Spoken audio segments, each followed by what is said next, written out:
Case number 1.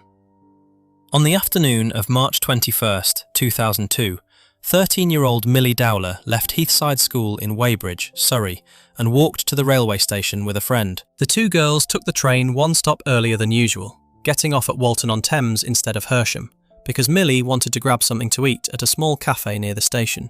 At 3:47 in the afternoon, she called her father on her mobile phone and told him she would be home in about half an hour. At 4:05, the girls left the cafe and went their separate ways. A friend of Millie's older sister Gemma was standing at a bus stop nearby. She saw Millie walking alone down Station Avenue. That was the last time anyone saw Millie Dowler alive. Further down the road, a closed-circuit television camera was recording, but it never captured an image of Millie walking past. It did, however, record a red Daewoo Nexia driving through at 4:32 that afternoon. That car belonged to the girlfriend of a man named Levi Belfield, who lived in a flat at 24 Collingwood Place, roughly 200 yards from the spot where Millie was last seen. By the time the sun went down that evening, Millie's parents had reported her missing, and a search involving over 100 police officers, helicopters, and appeals across every national news outlet began.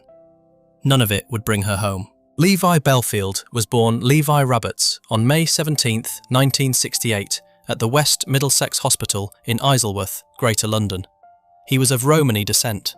His father, Joseph, died from leukemia when Belfield was 10 years old. After that, Belfield was raised by his mother Jean on a council estate in southwest London, alongside his two brothers and two sisters. He attended Feltham Comprehensive School. By the age of 13, he had his first criminal conviction for burglary. By 2002, he had racked up 9 convictions in total, including assault of a police officer in 1990, theft, and driving offences. He had spent close to a year behind bars across those sentences. As an adult, Belfield worked as a nightclub bouncer and ran a wheel clamping business in and around West Drayton, West London. He fathered 11 children with 5 different women. To the outside world, he came across as charming and jokey at first. Detective Chief Inspector Colin Sutton, the man who would eventually lead the investigation into Belfield's crimes, later described how Belfield could switch from being friendly to being terrifying in an instant. His ex-girlfriends, once tracked down by police, painted a much darker picture. Every single one of them described the same pattern. Belfield would be warm and attentive at the start, and then he would become completely controlling and violent. One former partner said she found a magazine at his home with the faces of blonde models slashed out. He had a hatred of young blonde women. He would target them for attacks if they rejected him or simply ignored his advances. That hatred would cost 3 young women their lives and nearly take the life of a 4th. For 6 months after Millie vanished, her parents, Sally and Bob Dowler, lived in agony, sending text messages to her mobile phone, hoping for a reply that would never come. On September 18, 2002, mushroom pickers walking through Yateley Heath Woods in Hampshire, roughly 25 miles from Walton-on-Thames, discovered human remains in the undergrowth. Dental records confirmed the remains as Millie's. Due to the severity of decomposition, the cause of death could not be determined. None of the clothes she was wearing that day, her purse, her rucksack, or her mobile phone were ever found. The missing person case became a murder investigation. Surrey Police launched Operation Ruby. Officers carried out more than 3,000 house-to-house inquiries, took over 5,600 statements, and searched hundreds of sites. But for years, they had no suspect. The investigation stalled. Millie's killer walked free, while the Dowler family waited for answers that seemed like they might never come. Meanwhile, Belfield kept attacking. On the evening of February 4, 2003, 19-year-old Marsha McDonnell went to the cinema with friends to see the film Catch Me If You Can. Afterwards, she caught the number 111 bus from Kingston upon Thames. She got off at the stop on Percy Road in Hampton, southwest London. It was just after midnight. She was walking the final stretch to her family home on Priory Road, just yards from her front door, when someone came up behind her and struck her over the head with a blunt instrument, likely a lump hammer. A neighbour was woken by loud noises and went outside to find Marsha lying on the pavement in a pool of blood, with severe head injuries. She was rushed to hospital, but the damage was catastrophic. She had suffered multiple skull fractures and bleeding on the brain. 2 days later, on February 5th, her family made the decision to turn off her life support. Marsha was 19 years old. She played the violin and guitar. She was planning a trip to Australia. Her parents had to explain to their 5-year-old son Jack what had happened to his big sister. 6 days after the murder, Belfield sold his Vauxhall Corsa for £1,500. He had bought it for £6,000 just 5 months earlier. On May 28, 2004, 18-year-old Kate Sheedy stepped off a bus in Isleworth after an evening out celebrating the end of her school exams at Gumley House Convent School. As she walked toward home, she noticed a white people carrier parked on a side road with its lights turned off and its engine revving. Something about it made her uneasy. She crossed to the other side of the street to avoid it. The car turned on its lights, drove down the road, made a U-turn, and accelerated straight at her. It ran over her body, crushing her torso. Then it reversed and ran over her a second time before speeding away. Kate suffered a ruptured liver, a collapsed lung, broken ribs, and a broken collarbone. Lying on the pavement, she managed to reach her mobile phone and call her mother. She told her she had been run over, that she was on their road, and that she loved her. Kate's mother rushed outside and eventually found her daughter lying on the path, trying to crawl home. Kate Sheedy survived. The car she described was a white Toyota Previa with blacked-out windows and a broken wing mirror. Belfield owned a Toyota Previa matching that exact description at the time of the attack. Less than 3 months later, on August 19, 2004, 22-year-old Amélie Delagrange was walking across Twickenham Green in southwest London. Amélie Delagrange was a 22-year-old French student who had been living in Twickenham for about 3 months. Born on February 2, 1982, she was working at a patisserie in Richmond while studying English. She had come to England to improve her language skills and experience life in London. That evening, she had been out with friends and had missed her bus stop. CCTV cameras captured her walking toward the green. Somewhere between the last 2 sightings of her on camera, she may have stopped and spoken to someone.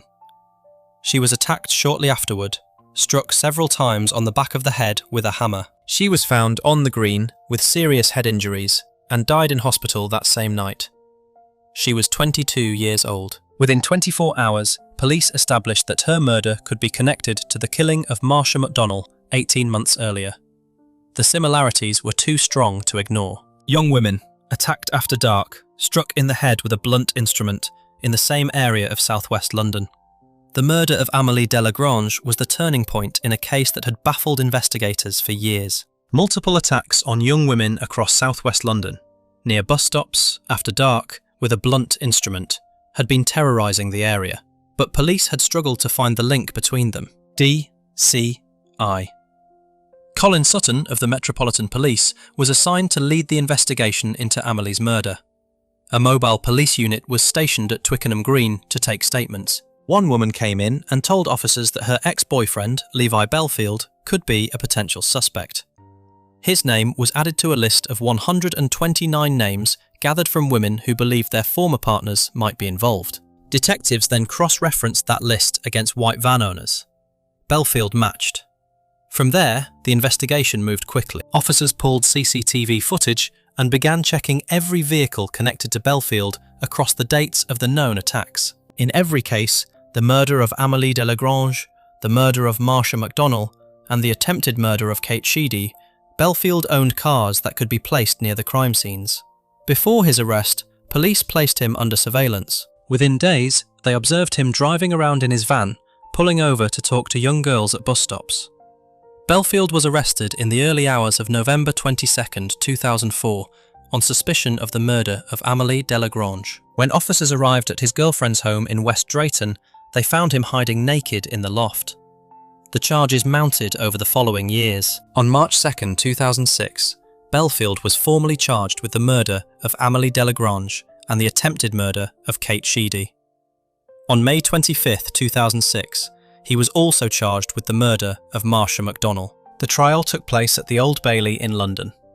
Kate Sheedy, the young woman he had left for dead on that pavement in Isleworth, took the stand and gave evidence against him. Nearly 4 years had passed since the night she was run over, and she stood in a courtroom facing the man who had tried to kill her. On February 25, 2008, the jury found Belfield guilty of the murders of Marsha McDonnell and Amélie Delagrange, and the attempted murder of Kate Sheedy. The following day, he was sentenced to life imprisonment with a whole life order, meaning he would never be eligible for parole. Belfield refused to attend his own sentencing, claiming the press coverage against him had been unfair. The judge handed down the sentence to an empty dock. Amélie's parents, Jean-François and Dominique Delagrange, had travelled from France for the verdict. The uncle of Marsha MacDonald, Shane, spoke to the press outside the Old Bailey. The families finally had convictions, but those convictions could not return the daughters they had lost. After his 2008 conviction, police turned their attention back to the disappearance of Millie Dowler. Belfield was named as the prime suspect. Investigators examined the CCTV footage of the red Daewoo Nexia seen near Walton-on-Thames on the day Millie vanished. In a 2009 interview from prison, Belfield himself acknowledged that he had used that car. His ex-girlfriend, Emma Mills, had placed him in the Walton area at the time. She also placed him in the area where Amélie was killed, and identified his familiarity with the woods where Millie's remains were found. On March 30th, 2010, Belfield was charged with the kidnapping and murder of Millie Dowler. The investigation into the Dowler case had involved over 3,500 house-to-house inquiries, 1,850 statements, and searches across 350 sites. His trial began on May 10, 2011, at the Central Criminal Court, before Mr. Justice Wilkie. The prosecution's case rested on circumstantial evidence: Belfield's proximity to the abduction site, the car captured on CCTV, his pattern of targeting lone young women, and testimony from those who knew him. Belfield did not give evidence and denied any involvement. On June 23, 2011, the jury found him guilty of Millie Dowler's murder. He received a second whole-life order. Levi Belfield became the first prisoner in British history to be given 2 whole-life orders. The trial itself caused immense pain to the Dowler family. Millie's mother, Sally, told reporters outside the Old Bailey that the family had been forced to hear Millie's name defamed in court, that her daughter had been portrayed as unhappy and depressed, when the Millie they knew was a happy, fun-loving girl. Her father, Bob, said the family had paid too high a price for the conviction, that during their cross-examination by the defence, both he and his wife felt as though they were the ones on trial. Millie's sister, Gemma, described the day her parents were questioned by the defence lawyer as the worst day of her life. The pain did not end there. It later emerged that journalists working for the News of the World newspaper had hacked into Millie's mobile phone voicemail while she was still missing, and may have deleted messages, which at the time gave the Dowler family false hope that their daughter was still alive and checking her phone. The revelation sparked a nationwide scandal, and the newspaper was shut down.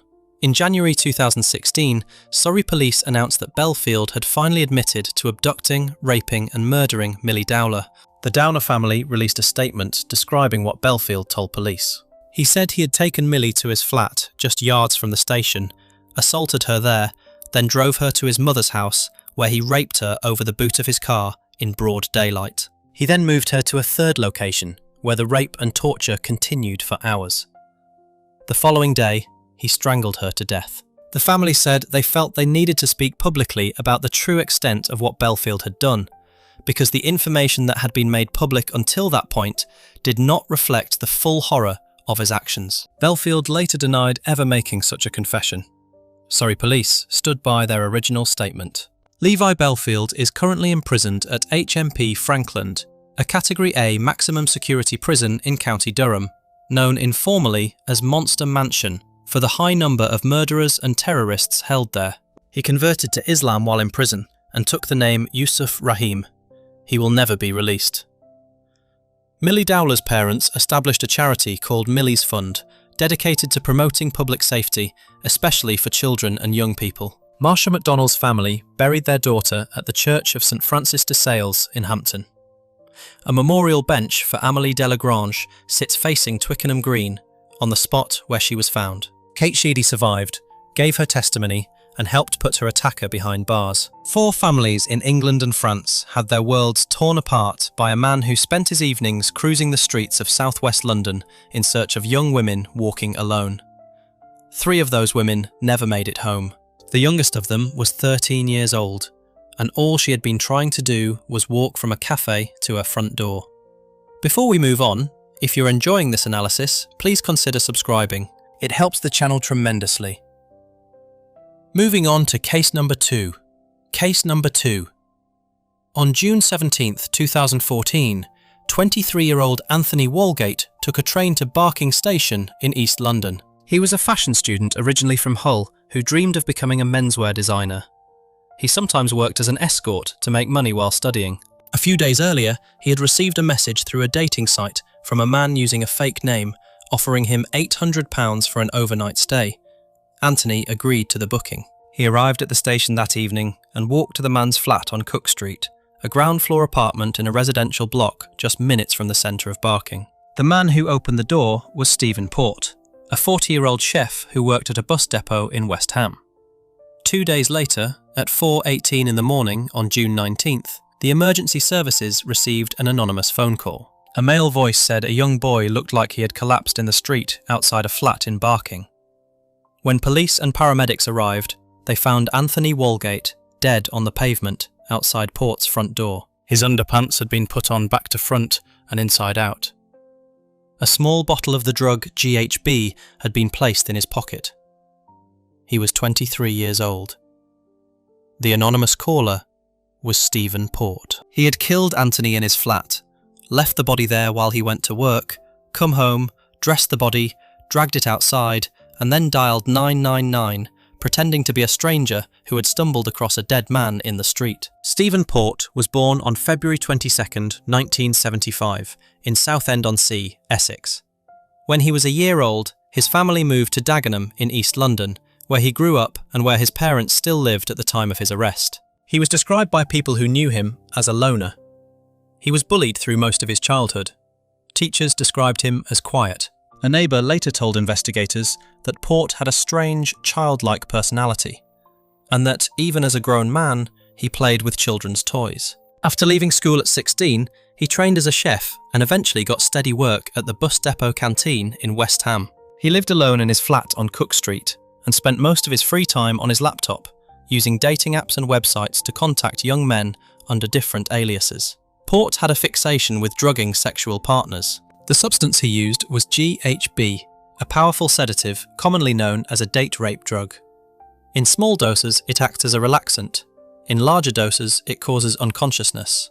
In even slightly larger doses than that, it kills. Port had been obtaining GHB through a dealer named Gerald Matovu, who would later be convicted in 2019 of murdering another man using the same drug and similar methods. When police first responded to the discovery of Anthony Walgate's body, Port gave a witness statement claiming he had come home to find the young man collapsed outside and had tried to wake him before calling for help. Officers soon established that this was a lie.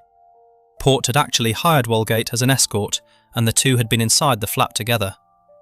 Port changed his story. He told police that Walgate had brought drugs with him, had taken GHB himself, and had died from an overdose during the night. Port said he panicked and moved the body outside because he was afraid police would think he had murdered him.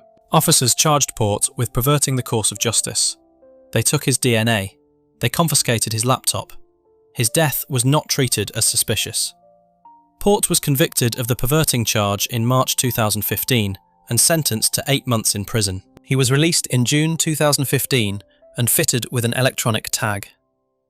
Between his arrest for perverting the course of justice and his release from that sentence, Port murdered 2 more young men. On August 28, 2014, the body of 22-year-old Gabriel Cavari was found in the churchyard of St Margaret of Antioch in Barking, right next to Port's flat on Cook Street. Gabriel was from Slovakia. He had moved to London, hoping to find work as a translator, possibly with the NHS or the Metropolitan Police. He had been staying with a friend named John Pape in London, before briefly moving into Port's spare room as a temporary flatmate. He had lived with Port for just 2 days before he was killed. Port drugged him with GHB, raped him, and gave him a fatal overdose. He then carried Gabriel's body to the churchyard and left it there. Afterwards, Port told his neighbour that Gabriel had died from an infection while travelling in Spain. He also created a fake Facebook profile and sent messages to Gabriel's boyfriend, pretending to be someone else, to distance himself from the death.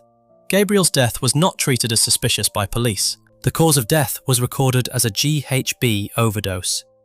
No connection was drawn to the death of Anthony Walgate, which had happened just 2 months earlier, yards away, in the same street, involving the same drug. John Pape, the friend Gabriel had been staying with before he moved in with Port, was deeply troubled by what had happened. He searched the internet for other unexplained deaths in the Barking area and found the case of Anthony Walgate. The similarities were striking. 2 young gay men, both dead from GHB overdoses, both found dumped near the same address.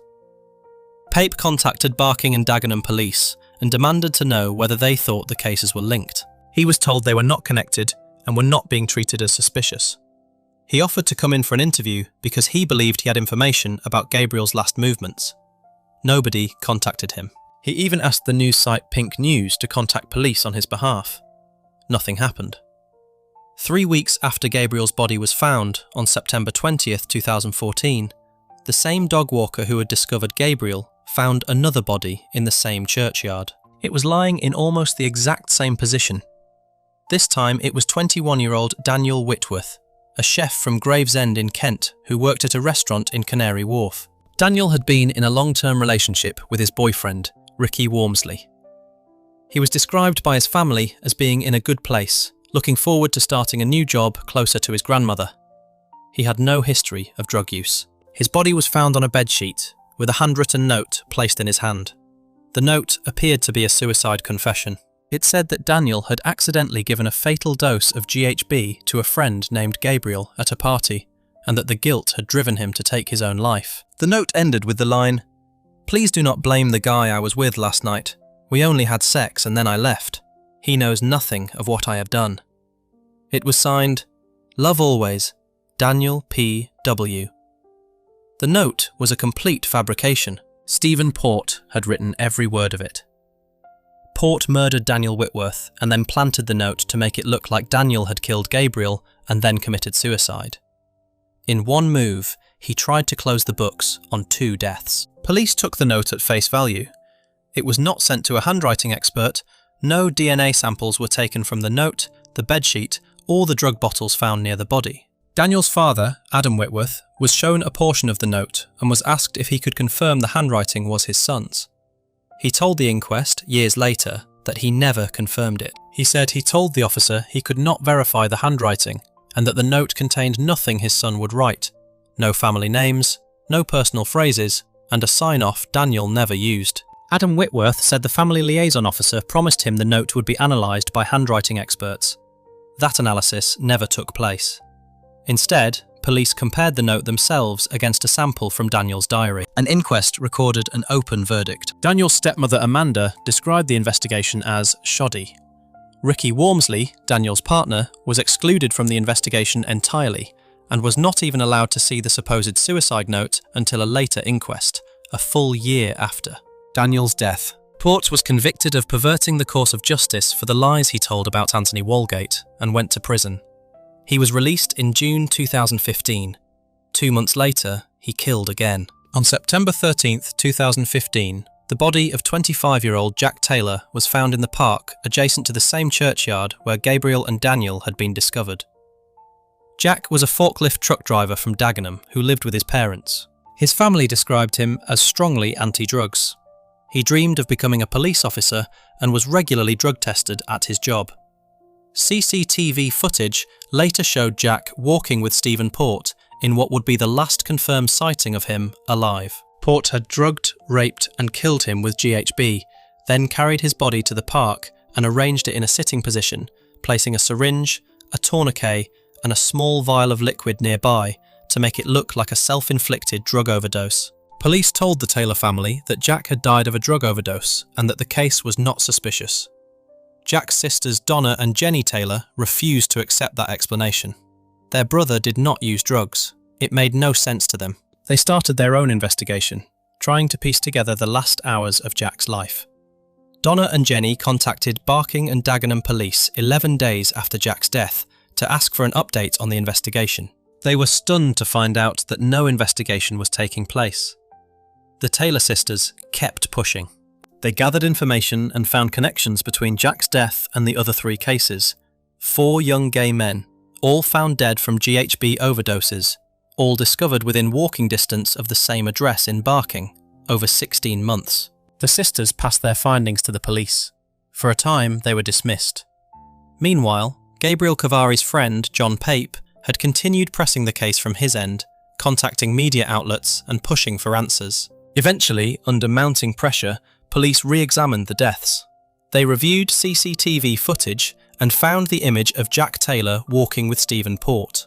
That image linked Port directly to the final victim. Port was arrested on the morning of October 15, 2015, at his flat on Cook Street. During the investigation that followed, his laptop and phone records revealed the full scale of his offending. He had used dating apps to contact and drug numerous men over a period of years. Several survivors came forward during the media coverage of the arrest and trial, adding 7 charges of rape and 4 charges of sexual assault to the 4 murder charges Port already faced. Port's trial took place at the Old Bailey in London. He denied all charges. The judge, Mr. Justice Openshaw, noted that each of the 4 deaths occurred in strikingly similar circumstances. Each victim found in an outside location close to Port's flat, 3 in the churchyard, and 1 in the adjacent park, 3 of the bodies. Positioned in a similar way, Port was the common link in every case. On November 23, 2016, the jury found Port guilty of all charges. He was convicted of 4 counts of murder, 4 counts of rape, 10 counts of administering a substance with intent, and 4 counts of sexual assault. 22 offences in total against 11 men. He was cleared on 3 counts of rape. 2 days later, on November 25th, Mr. Justice Openshaw sentenced Port to life imprisonment with a whole life order, meaning he will never be released. As the judge delivered the sentence, he told the courtroom that Port had committed the murders in the course of satisfying his lust for young men he had rendered unconscious with drugs. He described the fake suicide note planted on Daniel Whitworth's body as wicked and monstrous. When the sentence was read out, cheers broke out in the public gallery from the victims' families. In victim impact statements read to the court, Anthony Walgate's mother, Sarah Sack, said her son's death had devastated and broken the family. Daniel Whitworth's father, Adam, said he had been handed a life sentence of grief. Gabriel Kavari's brother, Adam, spoke about having to tell their mother that her son was dead, saying there is no pain greater than losing a child. The Taylor family said they had truly fallen apart as a result of Jack's murder. One of Port's surviving sexual assault victims told the court he blamed himself for not reporting his attacks sooner, saying that if he had spoken up, he might have been able to prevent Jack Taylor's death. In December 2021, a 7-week inquest into the 4 deaths concluded at Barking Town Hall. The jury found that all 4 men had been unlawfully killed, and that failures by the Metropolitan Police probably contributed to the deaths of Gabriel Kavari, Daniel Whitworth, and Jack Taylor. Officers had failed to carry out basic checks on Port in the police national database after the first death. They had failed to send evidence for forensic examination. They had failed to link 4 deaths that happened within walking distance of each other, all involving GHB, all involving young gay men. The families of the victims said the case should go on public record as one of the most widespread institutional failures in modern policing. Sarah Sack, Anthony's mother, said that if the 4 victims had been young women found dead in such close proximity, there would have been an outcry. Deputy Assistant Commissioner Stuart Cundy told the inquest there had been a serious failure of policing, and that Port could have been identified and arrested sooner. None of the 17 officers originally investigated over their handling of the case faced formal disciplinary action.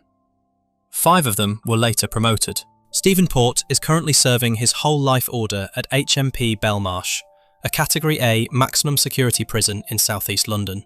He appealed his conviction in 2018. The appeal was rejected. He will die in prison. 4 young men, Anthony Walgate, 23, Gabriel Kavari, 22, Daniel Whitworth, 21, and Jack Taylor, 25, were drugged, raped and killed within 16 months of each other, their bodies left within yards of the flat where it all happened. 3 of them might still be alive if the first death had been investigated properly. Their families knew something was wrong. They told the police. The police did not listen. And by the time anyone in authority connected the deaths of 4 men found dead in the same corner of Barking, Stephen Port had already run out of people to kill. Before we move on, If you're enjoying this analysis, please consider subscribing. It helps the channel tremendously. Moving on to case number 3.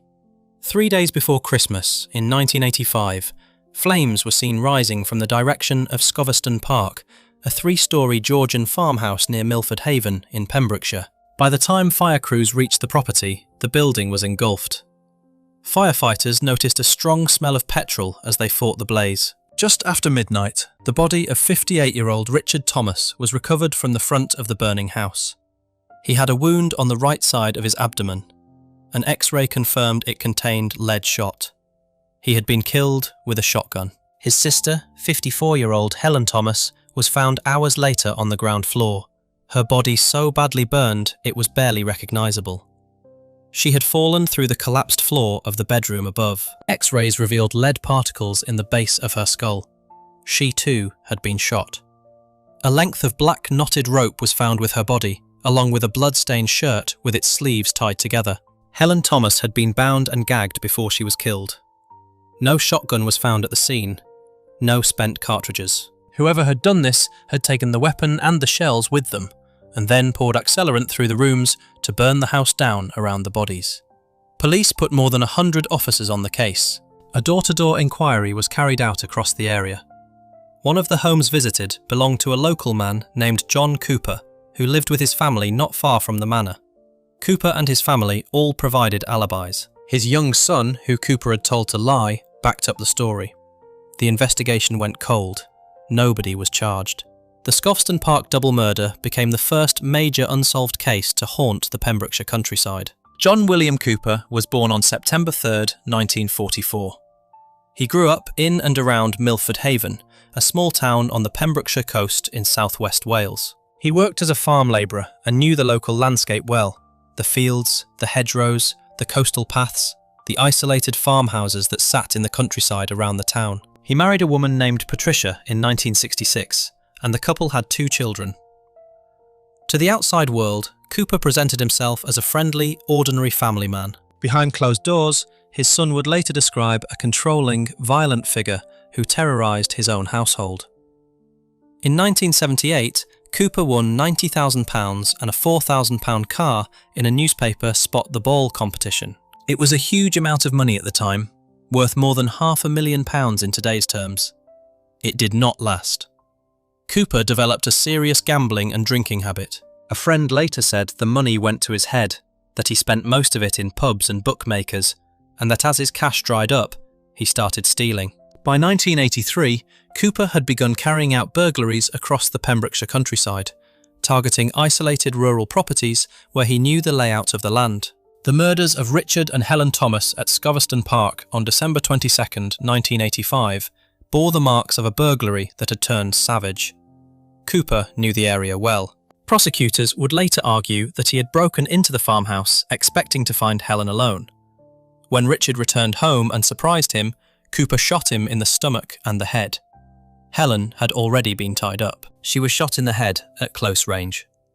Cooper then doused the property in fuel and set it on fire to destroy any evidence of what he had done.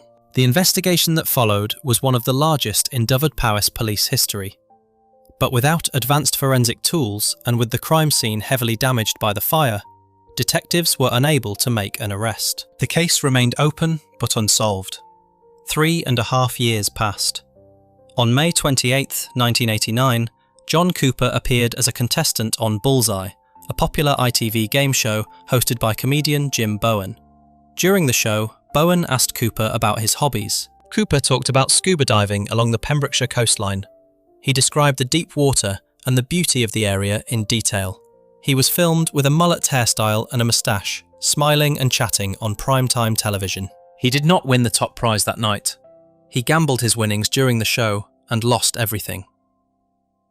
Exactly 1 month later, he murdered 2 more people.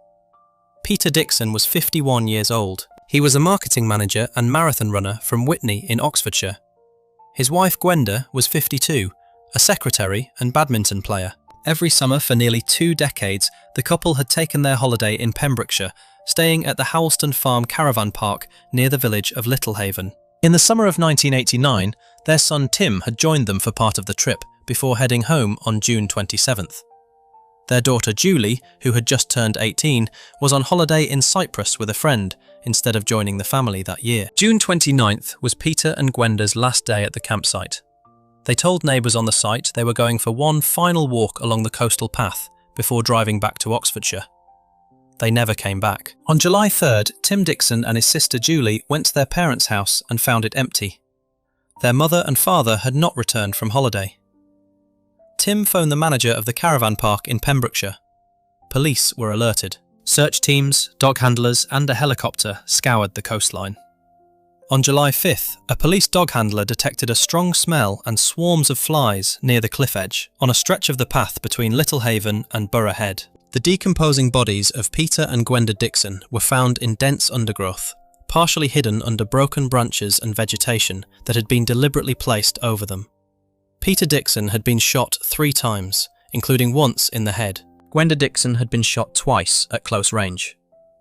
Cooper had reloaded his sawn-off shotgun at least twice during the attack.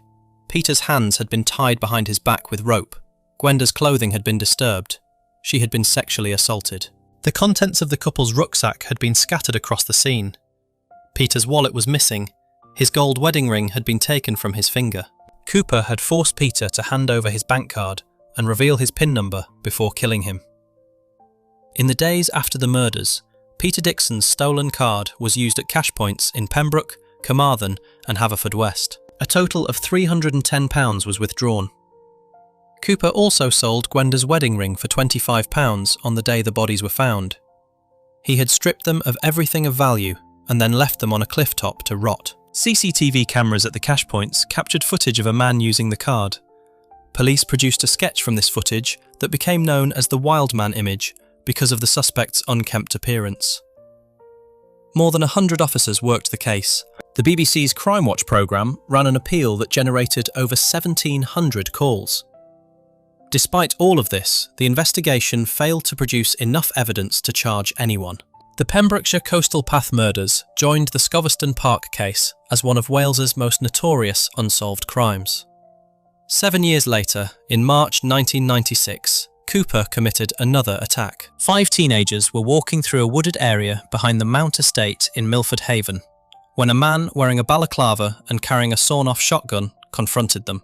He forced the group to lie face down on the ground, demanded money, then raped a 16-year-old girl and sexually assaulted a 15-year-old girl while the others were held at gunpoint. The attacker was John Cooper. By 1998, police had linked Cooper to a wave of burglaries and violent break-ins across the Pembrokeshire countryside through an operation called Huntsman. Officers searched his property over 17 days and recovered 3,800 items connected to the crimes. When detectives mapped out the locations of the burglaries, they formed a radius around Cooper's home in the village of Jordenston near Milford Haven. While in custody, he was questioned about the Thomas and Dixon murders. He denied everything. Without the forensic tools to tie him directly to the killings, police could only prosecute him for what they could prove. Cooper was convicted of 30 burglaries and a violent armed robbery and sentenced to 14 years in prison. He was released in January 2009. It was while Cooper was still behind bars that Detective Superintendent Steve Wilkins of Dyfed-Powys Police reopened the Thomas and Dixon murder cases in 2006 under a cold case review called Operation Ottawa. Wilkins had a narrow window. Cooper was approaching his release date, and if the police could not build a case before he walked free, a man Wilkins believed had murdered 4 people would be back on the streets of Pembrokeshire. Wilkins brought in forensic scientist Dr. Angela Gallup and her team to re-examine all the physical evidence that had been carefully preserved for over 2 decades. The forensic work that followed broke the case open. Gallup's team began by examining the rope used to bind Peter Dixon's hands, his belt, Gwenda's disturbed clothing, and swabs taken from the bodies. The initial DNA results were inconclusive, so they widened the search to textile fibres. Blue acrylic fibres were found on the branches used to hide the bodies, and on Peter Dixon's belt, suggesting the killer had been wearing gloves. Then came the critical discovery. A pair of khaki shorts had been seized from Cooper's bedroom during the 1998 burglary investigation. His wife Patricia had handed them to police without knowing what they contained. When Gallup's team examined adhesive tape lifted from the shorts, they found a tiny flake of blood. DNA testing matched it to Peter Dixon. Further testing revealed something even more revealing. DNA belonging to Peter Dixon's daughter, Julie, was trapped in the seam of the shorts. Julie had been in Cyprus at the time of her parents' murder. The only way her DNA could have ended up in those shorts was if the shorts had originally belonged to the Dixon family. Cooper had taken them from the rucksack at the crime scene and swapped them for his own blood-stained pair. A sawn-off shotgun connected to Cooper had been found in a hedgerow during the original burglary investigation. The weapon had been painted over after the murders, but forensic examination revealed blood beneath the paint. DNA testing matched it to Peter Dixon. Ballistics analysis linked the same gun to both double murders, the Thomas killings in 1985 and the Dixon killings in 1989. Fibre evidence then connected Cooper to the 1996 attack on the teenagers. Fibres from a balaclava linked to Cooper were found on the inside of one of the girls' clothing. Fibres had transferred in both directions, from the gloves to the victims and from the victims to the gloves, placing Cooper in direct physical contact with the girls during the assault. Then Wilkins turned to the bullseye footage. The episode had been recorded on May 28, 1989. Exactly 1 month before the Dixon murders. When detectives compared Cooper's appearance on the show to the police sketch produced from the Cashpoint footage in 1989, the match was striking. Cooper's face, his build, his hairstyle, it all lined up with the wild man image that had been circulated to the public 2 decades earlier. Wilkins would later write that in 30 years of policing, he had never seen as close a match between an artist's impression and a real person. Cooper was arrested on May 13, 2009, just months after his release from prison. The investigation had been a race against time, and detectives had won it. His trial began at Swansea Crown Court in March 2011. He was charged with 4 counts of murder, the rape and sexual assault of the 2 teenage girls, and attempted robbery. The trial lasted 9 weeks. Cooper denied all charges. His son Andrew testified against him via video link, telling the jury that his father used to go out on long walks at night with a shotgun hidden inside his coat. The 2 women who had been attacked as teenagers in 1996 gave evidence about how Cooper had terrified them and changed their lives. Cooper attempted to blame his own son for the murders. At one point during the trial, while the judge was describing the fear Cooper's victims must have felt, Cooper interrupted with an outburst, shouting that the evidence was rubbish and that the jury had been on the internet. Mr. Justice John Griffith Williams warned him he would be removed from the courtroom if he did not stay silent. On May 26, 2011, the jury found John Cooper guilty on all counts. He was sentenced to 4 life terms with a whole life order, meaning he will never be released. The judge told Cooper that only he knew the full facts of what he had done, and that he would no doubt continue to deny everything and show no remorse. He described Cooper as a very dangerous man, highly predatory who, but for advances in forensic science, may well have continued to evade capture. He told Cooper directly that his crimes had caused suffering beyond measure. He then said the words the families had waited 26 years to hear. Life will mean life. Cooper appealed his conviction in September 2011. It was rejected in November 2012. In 2023, he applied to the Criminal Cases Review Commission for a further review. That application was accepted for consideration. He has never admitted to any of the killings. After Cooper's conviction, police revealed they were looking into the unexplained death of a 72-year-old widow named Flo Evans, who had been found fully clothed in a half-full cold bath at her cottage in 1989, just 2 miles from Scovston Park. Cooper and his wife had both known Evans and visited her regularly. Detective Superintendent Wilkins later said that Cooper had been at her house on the day she died, and that her death should have been treated as a murder investigation. Detectives also examined possible links between Cooper and the unsolved 1993 shotgun murders of Harry and Megan Toos at their farmhouse near Bridgend, a case that remains open. 4 people were murdered in Pembrokeshire between 1985 and 1989. Richard Thomas was 58. Helen Thomas was 54. Peter Dixon was 51. Gwenda Dixon was 52. It took 26 years, a cold case review, a pair of blood-flecked shorts in an evidence bag, and footage from a television game show to put the man who killed them behind bars for good. The families of those 4 people spent a quarter of a century not knowing who had taken the people they loved. The answer had been living a few miles down the road the entire time. Before we move on, if you're enjoying this analysis, please consider subscribing. It helps the channel tremendously. Moving on to case number 4. Case number 4. On October 30th, 2006, 19-year-old Tanya Nicol walked past the Sainsbury's petrol station on London Road in Ipswich just after 11 at night. CCTV captured her moving along the pavement in the direction of the town's red light district, where she worked as a sex worker to fund a heroin addiction that had consumed her life since her mid-teens. Her mother, Kerry, had no idea her daughter was working on the streets. She believed Tanya worked in a bar or a hairdresser's. When Kerry had not heard from her daughter for 48 hours, she reported her missing. Tanya Nicol was never seen alive again. 2 weeks later, on November 14th, 25-year-old Gemma Adams disappeared from the same area. Her partner had walked her into the town centre that evening and expected the usual phone call to say she was coming home. It never came. He reported her missing at 2:55 in the morning. Gemma had grown up in Kesgrave, a village near Ipswich, in a comfortable middle-class family. She played the piano and rode horses as a child. A boyfriend introduced her to drugs as a teenager, and by 17 she was using heroin. She lost her job at an insurance company and began working as a sex worker. Her family had no idea. On December 2nd, a water bailiff found Gemma Adams' naked body in Belstead Brook at Hintlesham, 5 miles outside Ipswich. She had not been sexually assaulted. A cause of death could not be established. 6 days later, on December 8th, divers found Tanya Nicol's body in a pond at Copdock Mill, just off London Road. 2 days after that, on December 10th, a member of the public discovered a third body in woodland near the A14 road at Nacton.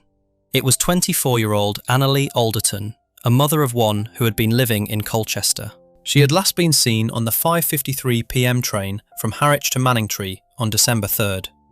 She had been strangled. She was 3 months pregnant. Her body had been placed in a crucifix position, arms stretched outward. Then, on December 12th, 2 more bodies were found near woods at Levington, close to the old Felixstowe Road. A pedestrian spotted the first. A police helicopter dispatched to the scene found the second nearby. They were 24-year-old Paula Clennell and 29-year-old Annette Nichols. Paula had been strangled. Annette had also been posed in the crucifix position. All 5 women were found naked. All 5 had worked as sex workers in the red light district around London Road. All 5 had struggled with heroin addiction. 5 bodies discovered in 10 days. Ipswich had never experienced anything like it. The town was gripped by fear. Suffolk Constabulary launched a murder investigation codenamed Operation Sumac. Officers were drafted in from police forces across the country. On a single day, December 13th, Suffolk Police received 3,000 calls from the public. Detective Superintendent Simon Dinsdale would later say that having 5 murders in 10 days was unprecedented in the country.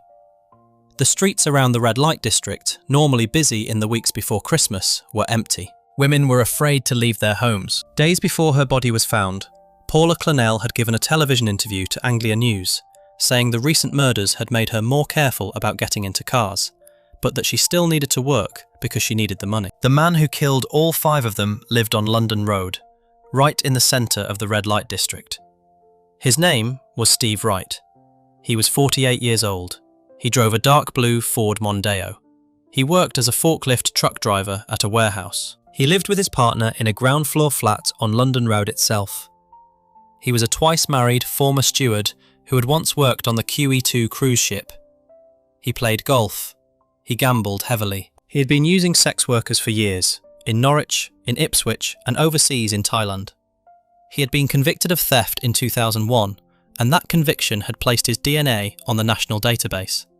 That entry would prove critical to catching him. Wright was born on April 24, 1958, in Erpingham, Norfolk, the second of 4 children. His father, Conrad, was a military policeman. His mother, Patricia, was a veterinary nurse. The family had lived in Malta and Singapore before settling in Norfolk. When Wright was 6 years old, his mother left the family. His father later said he believed the separation had left Wright damaged. Wright left school at 16 with no qualifications and joined the Merchant Navy as a chef. He married Angela O'Donovan in 1978. The marriage broke down. He married again. That marriage also failed. He attempted suicide twice, once by carbon monoxide poisoning in his car in the mid-1990s, and again in 2000 by an overdose of pills. He drifted through jobs, ran a pub in Norwich's red light district for a period, and eventually moved to Ipswich in September 2006 with his partner, Pam Wright. 2 months later, he started killing. Wright had been seen cruising the red light district in his Ford Mondeo around the time each of the 5 women vanished. When police stopped him driving through the area in the early hours one night, he claimed he could not sleep and was simply driving around. He said he did not know he was in the red light district. DNA evidence and textile fibres from his clothing, his home, and his car were found on the bodies of the women. At trial, his defence team admitted he had paid for sex with 4 of the 5 victims on the night they disappeared, but denied he had killed them. That defence collapsed under the weight of the forensic evidence. Wright was arrested at 5 a.m. on December 19, 2006, at his flat in Ipswich. He was charged with all 5 murders 2 days later. His trial began at Ipswich Crown Court on January 14, 2008. The prosecution told the court that Wright had systematically selected and murdered the women after stalking the streets around his home. The jury heard how the bodies of Annalee Alderton and Annette Nichols had been deliberately positioned in the crucifix pose. On February 21, 2008, the jury found Steve Wright guilty of all 5 murders. The following day, Mr. Justice Gross sentenced him to life imprisonment with a whole life order, meaning he would never be released. The judge said the killings involved a substantial degree of premeditation and planning. Wright's own father, Conrad, said publicly after the sentencing that his son should have been executed. Wright lodged an appeal against his convictions in March 2008. He dropped it in February 2009. That should have been the end of the story. It was not. Victoria Hall was a bright, popular A-level student who had plans to study sociology at university. On the evening of September 18, 1999, 7 years before the Ipswich murders, a 17-year-old girl named Victoria Hall left her home in Trimley St Mary, a village on the outskirts of Felixstowe in Suffolk, for a night out with her best friend, Gemma Algar. The 2 girls went to the Bandbox nightclub in Felixstowe.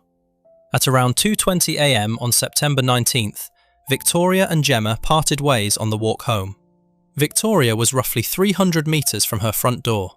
She was never seen alive again. Her mother knew something was badly wrong when Victoria had not come home by morning and reported her missing to police that same day. 5 days later, on September 24th, a man walking his dog found Victoria's naked body in a ditch in Creeting St Peter, roughly 25 miles from where she had last been seen.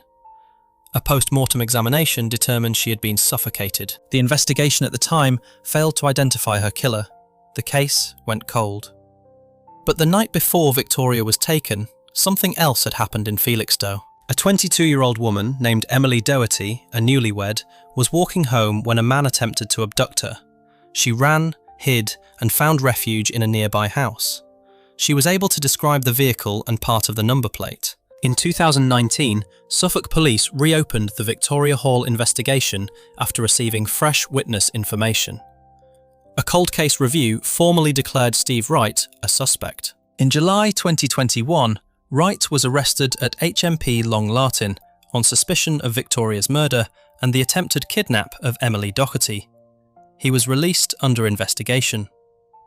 In December 2023, he was arrested again. He answered no comment to all questions. In May 2024, he was charged with Victoria's murder, her kidnap, and the attempted kidnap of Emily Doherty. The case was built on a combination of new forensic science and years of painstaking circumstantial work by Suffolk police detectives. Samples recovered during Victoria's original post-mortem were re-examined using YSTRDNA profiling, a technique capable of detecting tiny fragments of male DNA that older methods could not pick up. The YSTR profile matched Steve Wright. The vehicle Emily Doherty had described was traced through a process of elimination that narrowed a list of 56 possible cars down to 2. One of them belonged to Wright. A forensic pathologist concluded there was compelling evidence that the person who killed Victoria Hall was the same offender responsible for the 5 Ipswich murders. All 6 women had been suffocated and left in similar locations, and all shared a physical type. Wright's trial was scheduled to begin at the Old Bailey on February 2nd, 2026. Days before it started, his defence team had attempted to prevent the jury from being told about his 5 existing murder convictions. That bid failed. On the morning the trial was due to begin, Wright stood in the dock, spoke clearly, and pleaded guilty to the kidnap and murder of Victoria Hall and the attempted kidnap of Emily Doherty. It was the first time in his life he had admitted to any killing. He gave a faint smile as he left the dock. His defence had calculated that once the jury learned about the 5 previous murder convictions, there was no path to acquittal. On February 6, 2026, Mr. Justice Benathan sentenced Wright to life imprisonment with a minimum term of 40 years for the murder of Victoria Hall. He received 12 years for her kidnap and 9 years for the attempted kidnap of Emily Doherty. The judge told Wright it was almost certain he would die in prison. Addressing the family, the judge said the pain they had carried for 26 years was going nowhere. Victoria's father, Graham Hall, told the court that Wright had robbed them of seeing their daughter grow into a woman, go to university, get married and have children. Victoria's brother Stephen, who was 15 when she was killed, said that 26 years had not healed anything and that they had simply learned to live with it. Victoria's mother, Lorinda, who had campaigned alongside her husband for decades for answers, died in December 2025, weeks before Wright admitted what he had done. Her husband said she knew before she died that Wright was likely responsible. Steve Wright is currently imprisoned at HMP Long Lartin. He is 67 years old. He is still being investigated in connection with other unsolved murders and disappearances, including the 1989 killing of Jeanette Kempton near Brixton and the murder of sex worker Michelle Bettles in Norwich in 2002. Criminologists have noted that serial killers almost never begin killing in their late 40s, as Wright appeared to have done in 2006. The conviction for Victoria Hall's murder confirmed what many had long suspected. The Ipswich killings were not where the story started. 6 women are confirmed dead at his hands. Tanya Nicol was 19. Gemma Adams was 25. Annalie Alderton was 24 and pregnant. Paula Clennell was 24. Annette Nichols was 29. Victoria Hall was 17. The youngest of them was 300 metres from her front door. Before we move on, if you're enjoying this analysis, please consider subscribing. It helps the channel tremendously. Moving on to case number 5. Case number 5. On the morning of June 23rd, 1987, 25-year-old Wendy Nell did not turn up for work at the photography shop she managed in Royal Tunbridge Wells, Kent. Her boyfriend went to her bedsit on Guildford Road to check on her. He had dropped her off safely outside the building the night before. When he got inside, he found Wendy dead in her bed, naked and covered in blood. She had been beaten, strangled and sexually assaulted. Blood had soaked into the duvet, the pillows and the bedding. Her head rested against the towel. There were no clear signs of forced entry. Her neighbours had not heard any sign of a struggle during the night. Wendy Nell had been living alone in the bedsit after the end of a marriage, starting her life over.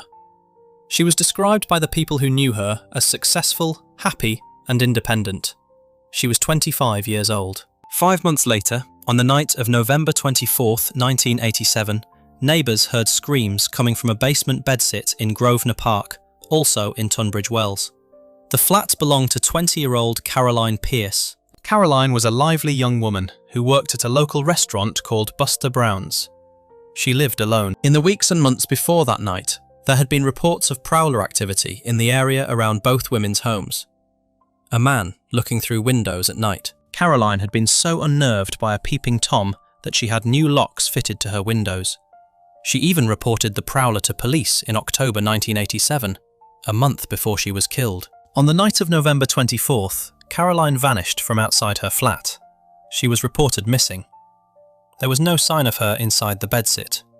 Her body was found 3 weeks later, on December 15th, by a farm worker. It was in a water-filled dike on remote farmland at St Mary in the Marsh on Romney Marsh, roughly 40 miles from Tunbridge Wells. She was naked apart from a pair of tights. She had been beaten, strangled, and sexually assaulted in the same way as Wendy Knell. The two murders became known as the Bedsit murders. Tunbridge Wells, a quiet, prosperous town in Kent, was gripped by fear. The idea that a killer could enter a young woman's home at night without forcing the door, attack her in her own bed, and walk away undetected was terrifying. Police launched an extensive investigation. Forensic samples were collected from both crime scenes. Multiple men in the area were tested and eliminated. But in 1987, DNA profiling was still in its earliest stages. The technology to match the samples to a specific individual did not yet exist in any useful way. Despite the scale of the investigation and significant public attention, no one was arrested. No one was charged. The killer walked free and stayed free for over 3 decades. The case went cold. But detectives preserved the forensic evidence, storing it carefully in the knowledge that one day the science might catch up. By 1999, advances in DNA technology allowed a full profile of the suspect in Wendy Knell's murder to be generated for the first time. This profile was loaded onto the National DNA database. No match came back. The killer was not in the system. Cold case reviews continued over the following years as the technology improved further. In 2007, a review confirmed what investigators had long suspected. Analysis of the samples from both murders proved they had been committed by the same person. The same unidentified man had killed Wendy Knell and Caroline Pierce 5 months apart. Police now had a DNA profile. They had a fingerprint recovered from a plastic bag found behind the headboard in Wendy's bedsit, a print that was not on any fingerprint database and could only be matched when a suspect was finally arrested. What they did not have was a name. In 2019, a scientific case review re-examined the DNA findings from the original murder scenes using the latest extraction techniques. A vast police operation followed. Officers visited nearly 100 people across the country and collected samples for comparison with the 32-year-old evidence from the crime scenes. Eventually, they arrived at the door of a 3-bedroom semi-detached house in Heathfield, East Sussex. The man who lived there was David Fuller. He was 66 years old. He worked as an electrical maintenance supervisor. He had a wife and a family. He had been living an outwardly normal life for over 3 decades. A DNA sample taken from Fuller produced a profile that matched the samples from both murders exactly. Modern forensic extraction techniques recovered compelling evidence, placing him at both crime scenes. His DNA was found on a duvet, a towel, and a pillowcase in Wendy Knell's bedsit. Experts estimated the match was at least 1 billion times more likely to have come from the killer than from anyone else. Tests on DNA from Caroline Pierce's tights showed it was 160,000 times more likely to have originated from Fuller. The fingerprint from the plastic bag behind Wendy's headboard also matched his. He was arrested on December 3, 2020. David Fuller was born on September 4, 1954. He grew up in the south of England and trained as an electrician in Portsmouth while working in a shipyard. He had a history of low-level offending stretching back to his youth, including arson, theft, and burglaries committed during his teens and early 20s. He married multiple times before settling with his third wife in East Sussex. At the time of the murders in 1987, Fuller lived and worked in the Tunbridge Wells area. Old work invoices recovered during the investigation showed he had worked in Tunbridge Wells. He had once lived on the same street as one of his victims. His diaries revealed he had eaten at Buster Brown's, the restaurant where Caroline Pierce worked. A photograph from the 1980s showed Fuller wearing a pair of Clark's running shoes that matched a shoe print left on a blouse in Wendy Knell's bedsit. He was a member of a cycling group, and evidence showed he had cycled past the marsh where he dumped Caroline's body. None of this had been connected at the time. When police searched Fuller's home in Heathfield after his arrest, they found far more than they were expecting. Behind a cupboard, officers discovered 4 computer hard drives with 5 terabytes of storage. Prosecutor Duncan Atkinson, QC, would later tell Maidstone Crown Court that the drives contained what he called a library of unimaginable sexual depravity.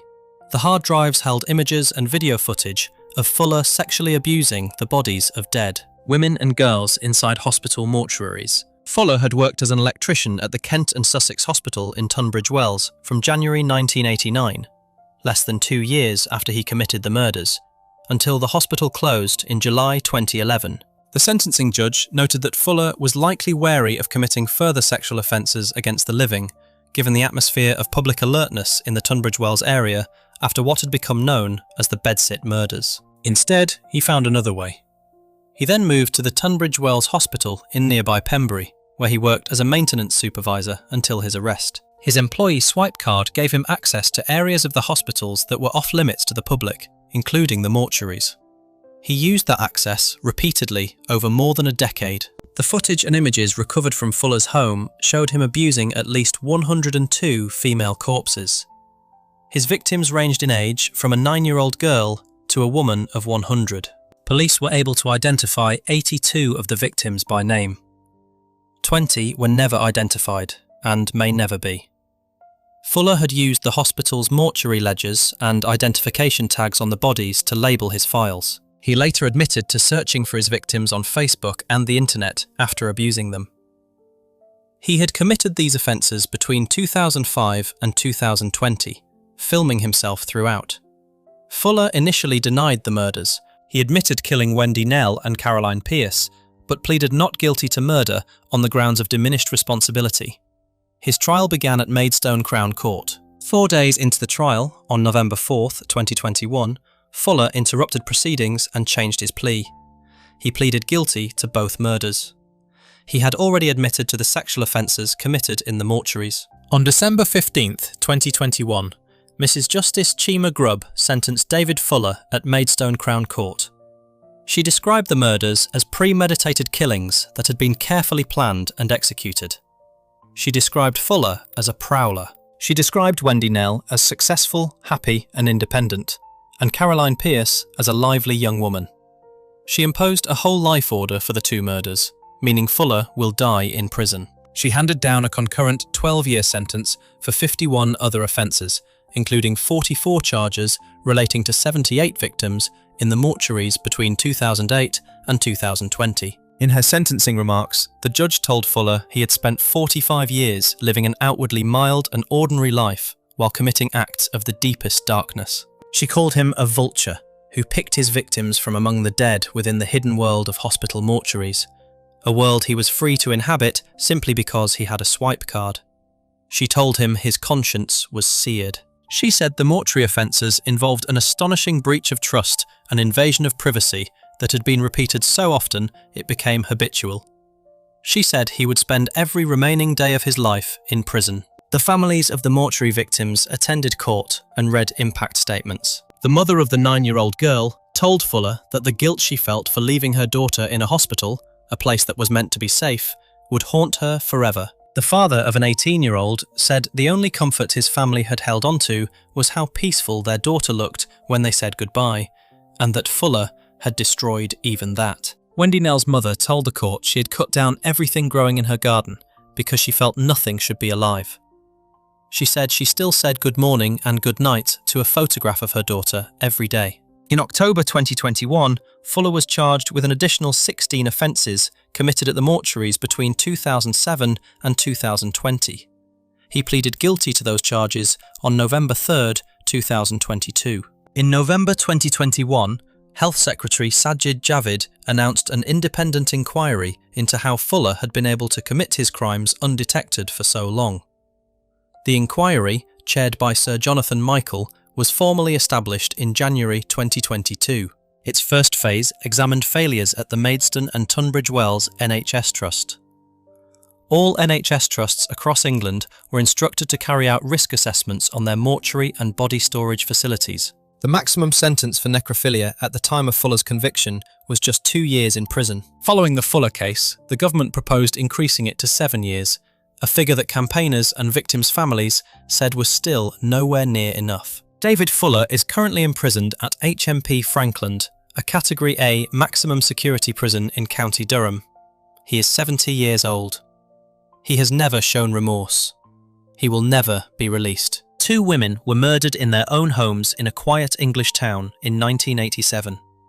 Wendy Nell was 25. Caroline Pierce was 20. Their killer lived among the community for 33 years after that, holding down a job, raising a family, and using his swipe card to walk into hospital mortuaries at night. The families of the dead had trusted those places to treat their loved ones with dignity. That trust was violated over and over again for more than a decade, and the man who did it had already killed twice before anyone gave him the keys. If you found this breakdown interesting, make sure to subscribe. Thanks for watching, and I'll see you in the next one.